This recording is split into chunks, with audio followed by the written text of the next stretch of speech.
It's time to talk fantasy football. It's time to let them know.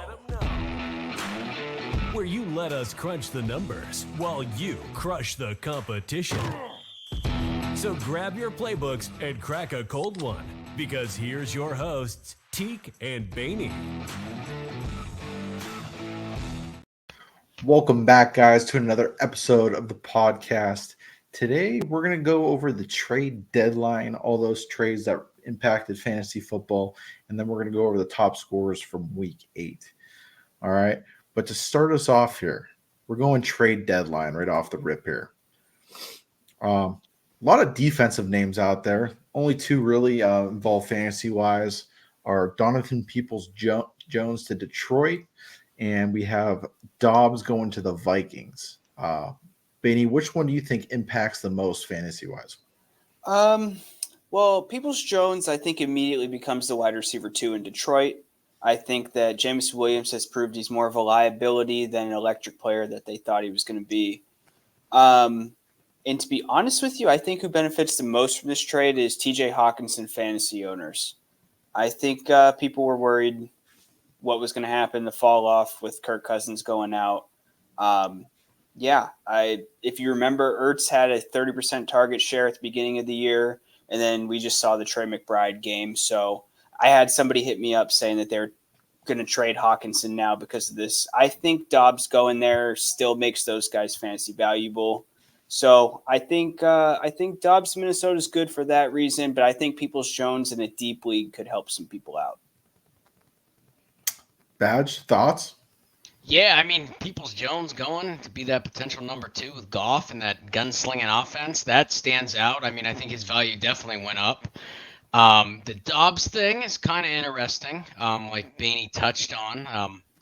Hawkinson's value his value to me was already up, but it could stay up for sure. I know I got offered a trade for Hawkinson. I was a little worried about it. I'm still looking over it, thinking it over. The only thing with that is they got their rookie starting this week. Hall? Yep. What's his first? Jaron? Darren, I think it is.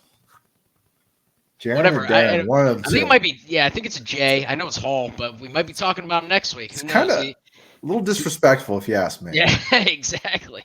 So he has an opportunity. I mean, I'm a big injured player theory. Like Will Levis coming in, take advantage of that opportunity. He might do that as well, but Dobbs could have an opportunity, so that stands out to me. I'm looking at this a completely opposite way from you guys. I think Dobbs is going to affect fantasy in a different way. As far as we know, Jefferson's due back here shortly. He might not come back now. He might prolong that, to be honest with you. I don't think he's going to re-sign his deal because the QB situation. He wants clarity on that before he re-signs his deal. So why would he waste his body out there for a team he might not even want to play for this coming season? So I'm looking at it that way for fantasy owners for Jefferson, not only who's on the field right now. So it's a valid point. Yeah, I know that guy wants to go somewhere where he's going to win. So something else to touch on here. Jacksonville getting Cleveland. That's a nice little addition to their offensive line. That's something that might have helped Trevor Lawrence tremendously. ETN might benefit even more from that. So something to keep an eye on. It's not a flashy pick. It's not something necessarily as a fantasy podcast we're going to talk a lot about, but sneaky little offensive line addition there. So something else to pay attention to, Yeah. Out of the defense, just looking at this list, I didn't even think Leonard Williams was even on the block. That's another sneaky pickup by Seattle and Pete Carroll, which they get a guy who's talented at that position. So that's the one that stands out to me. I think Washington and New York just, they realized they had no chance. It's going to be either Dallas or Philly coming out of that division, maybe both making the playoffs. Might as well fire sale and move on, I guess. I don't know. I think everybody that left both those teams, I don't really think they really got anything of value in return. Basically gave Chase Young away for free, Montez Sweat for a second. It's It's a weird trade deadline. And the Packers giving up Rasul Douglas. That secondary was bad in Green Bay. Are they a potential team that, we start targeting wide receivers on in DFS lineups that are going up against them? Possibly. So. Yeah. Yeah, Leonard Williams. I mean, Seattle's defense has been getting better and better. I know past 4 weeks now, they've been averaging, 15, 13 points right in there, giving up. That's a great trade, I think, for Seattle. But something that sticks out to me is the Chase Young. I mean, if this guy can stay healthy, I know he's had issues, but if he can stay healthy, I didn't think San Fran's defense needed anything or could get better. I think this Chase Young trade potentially. I mean, I know San Fran's on a 3-game losing streak, but to me, they're still the most complete team. I'm not worried about them whatsoever. They're still my Super Bowl pick in the NFC. Sorry, Baney. I mean, the Eagles could get there too. But San Fran was my prediction before the year started. I just think that the way they built their offense and their defense, Brock Purdy stuff's starting to look alarming, but that defense they got other people this season too. They picked up Randy Gregory. It's crazy. Juggernaut over there. Yeah, making moves in San Fran. I mean, the Purdy 3-game skid. I mean, it's better it happens now, I think, Let him learn to lose now and then get hot again. I mean, the guy can play. San Fran has a lot of support around him. So Chase Young, I mean, could be solid. Yeah. Young also meets up with his college teammate as well, the Bosa brother. So they have some chemistry on that D-line already. But moving on here, we're going to go to the top scores from week 8 here. So at number 5, we have Josh Allen, who makes this list again. 324 yards and 2 TDs passing. What did you take away from Buffalo, Baney? That it's going to take Josh Allen having a hero performance every week for them to win, apparently. It's really it. I don't understand what's going on with this team. And, yeah, Josh Allen, 30 points, needed every single bit of it to get it done. It's kind of nice. They added playoff Leonard Fournette signed there. So I'm nervous as James Cook fantasy owner, but maybe that'll give him, some dump off relief, and maybe we'll see even more points now. So that's all I got. I think he's going to be on this list again moving forward. Oh, yeah, Josh Allen, is he back? I think he is. I mean, a lot of people were doubting the Bills early on, saying that their offense wasn't clicking like it was last year. It's nice to see him on this list. I mean, I'm an Allen fan. I know there's a couple of people in this household that hate him, but I kind of like him. So, Josh Allen, welcome back. I hope I'm talking about you every week. So he's a tough player. All right, moving to number 4, Sam Howell. 397 yards and 4 TDs. Sam Howell got it done on the fantasy level. They didn't come out with the win versus Philly. I'm sure you're happy about that, Baney. Dude, I tell you what, man. It's so brutal. I don't know if he only plays like this against the Eagles or what, but he looked good. Looked decisive, throwing the ball all over the place. He made everybody on that team fantasy valuable. Jahan Dotson was supposed to be the guy this year, and I think he finally had his best performance. Sam Howell, man, for a dude that's leading the league in sacks and on pace to break the record by over 20, he's still showing up every week. He's still 9th in the league in yards and touchdowns. Like, he's having a sneaky good season. Maybe if Bieniemy finally gets the head coaching job and we can stop pretending Ron Rivera is relevant in the NFL anymore, maybe we'll get some more Sam Howell performances like this. Yeah, you touched on it, Baney. I was going right there to the sacks. One big thing, I bet the Eagles, we covered by half a point, so glad for that. But I thought Sam Howell was going to get sacked 8 to 10 times against this Eagles defensive line. He was only sacked once this week. It was his best game by far. Just shows what he can do if he stays on his feet. So good job protecting him. Sam Howell, could he be a baller? Teak? Moving on to number 3, A.J. Brown, 33 fantasy points, had 8 catches, 130 yards, and 2 TDs. Same game, Bainey. He's caught everything his way that game. Yeah, NFL record. I think what is it? 6 straight games with 120 plus receiving yards. Yeah, dude's just turned into a vacuum. It's pretty much every deep ball is going his way. Devontae Smith forgetting how to use his hands this year has turned into quite the storyline. But yeah, AJ Brown, just yeah, dude, it's an incredible season so far. I saw some Twitter headlines from reputable people talking should he be in the MVP debate. As a Philly homer, I don't think I can touch on that, but I think he's exceeding expectations this year. He's awesome. Oh yeah, AJ Brown, tough dude. I mean, it's a little battle between him and Hill, who's the best wide receiver right now, I think. I mean, since AJ wanted the ball, he got the ball, and keep giving him the ball. This guy is a complete animal. Can you imagine having him and Hill on the same team? I know a guy who does. He's in my one fantasy league. This guy's loving life right now. So, yeah, great week. He's him. Moving on to number 2, DeAndre Hopkins with 34.8 fantasy points, 4 catches, 128 yards, and 3 TDs. I got no comment for this one, so we're just going to pass right on through. Yeah, I wish I would have known that these performances were in the bag before I traded them early in the season. I thought I saw enough, and then who knows? It was just going to take some mayo in his coffee from Will Levis to really get a fire underneath him this week. So it's unfortunate. It was against your Falcons. I got a future on the Falcons, so I felt every bit of it as well, Teak. So that's all I got. Great game.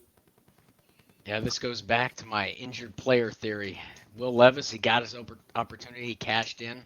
Too bad it ain't going to happen on Thursday. But, no, I'm just kidding. But it's not. So, great job, Will Levis, getting the ball to your playmaker. I mean, it's nice to see Hopkins up here again. So, I feel like I'm reliving it a couple years ago. And moving on to the final top scorer from Week 8 is CeeDee Lamb with 41 fantasy points, 12 catches, 158 yards, and 2 TDs. Bainey, division rival, play Week 9. Thoughts on CD? My thoughts are that he is going to be back on this list this week. I think that you could see a possible exact duplicate. I would even say possibly take the over on receptions and yards this week against Philly's defense. Secondary looks like it's confused, trying to figure things out. I think that Dallas offense finally trying to figure it out. So, yeah, that's my hot take. Breaks my heart. I know you just had to go through it talking about DeAndre Hopkins against your Falcons, so I figured misery loves company. So, CeeDee Lamb, he's going to be back next week. Put it on a quote card. Hey, I hope you're right because I got CD in a league, so he single-handedly won me my matchup. So I think I'm excited for this game, boys. I think it's going to be absolute fireworks. I think the last 5 games have been a kind of a shootout battle between the Eagles and the Cowboys, if I can remember. So I'm really excited for this one. So CD, I hope we're talking about you because I got you. Bainey, I know you don't want to talk about him, but great game. All right, that wraps up our recap there and the trade deadline. We're going to get right into Against the Spread with the Money Badger. Stay with us.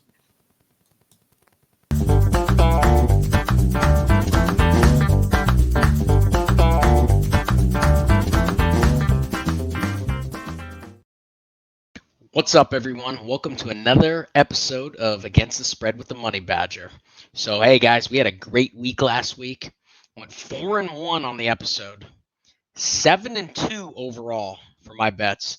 They were released on Discord. So how you get that access, guys, you go subscribe to the YouTube. 60% of you are not subscribed. So again, we went 4-1 on the episode, 7-2 overall. So another hot week. Don't miss out. Again, I release all my bets on Discord. Go subscribe. Do not miss out. Let's make some money, boys. So I'm going to start off. I got 3 bets for you. I know I apologize. We're filming on Halloween. I only got 3 for you. I will be releasing probably 10 bets on Discord. So, again, go subscribe. You get them all. So the first one, I guess it's a prime time. We'll call it a standalone game. I'm going to Germany. So Miami, Kansas City. I'm excited to watch this one. We're going to get some breakfast. We're going to have a good time. I think this is going to be an absolute shootout. So I'm going the total over 50, Miami, Kansas City. Miami left today to go to Germany. So when they get there early, teams seem to produce. I think Kansas City's going later in the week. But anyways, Mahomes flopped. I don't see him doing that 2 weeks in a row. I guess he was sick last week. I just found that out. I think they figure it out. I think this is an easy over. So get it now. I got it today. It's going to go up. This should be 55, 56. I got it today at 50. Go get on. Go FanDuel. FanDuel, I want a sponsorship from you guys. I say it every week. Give you guys props. But primetime standalone game, I'm going Miami, Kansas City over 50 in Germany. So next bet. Bet 2. I got a dog bet for you. I know you guys love the dogs. We do very well with them. So I'm taking Washington at New England +3. Sam Howell's coming off his best game this season by far. But what stood out to me, this guy was only sacked once. We were against Washington last week. We got the cover by half a point. He surprised me, only getting sacked once. I thought it was going to be 8 to 10. Keep this guy on his feet. He's going to produce. I mean, he's been slinging all year. So, again, I was against him last week, taking him this week. Patriots defense has been off since those key injuries with Gonzalez. I mean, they're not the same. I do not trust this Patriots defense offense either. Sorry. I do not trust their offense. I'm taking Washington getting 3 points at Kansas City. I think they win by a touchdown or 10 points. I don't think they can hang. Give me Washington +3 again as the dog bet. So, and to finish it off, we got Teek's favorite segment. He's not here with me, but he's listening. He knows what's going on. Teek's favorite segment, and this is for him too. We're going to his team. We're going to the Atlanta Falcons in the total domination. Vikings, Falcons, I'm going under 38. Here's why. We got a potential battle of the backups here. I mean, it could be a Ritter, Heineke, rookie versus Jaren Hall. Shout out to Jaren Hall. Got your name right, baby.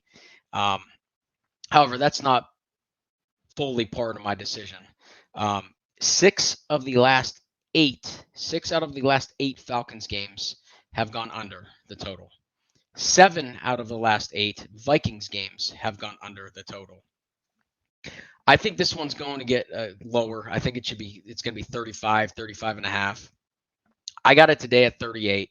Grab it now. Total domination. I'm going Vikings, Falcons under 38 points. Lock that in.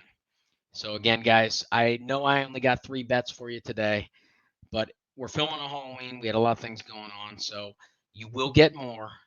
Go subscribe to the channel. Only 60% of you are subscribed. Don't miss out. I'm going to release all 10 bets on Discord. Again, we went 7-2. So go subscribe. You're going to get full access. We're going to win some money, boys. So catch you on the next episode. Another episode of the Let 'Em Know Fantasy Football Podcast. Join our community and follow us on all socials or keep up with the episodes on YouTube, Spotify, or Apple Podcasts. Let's go. Handle.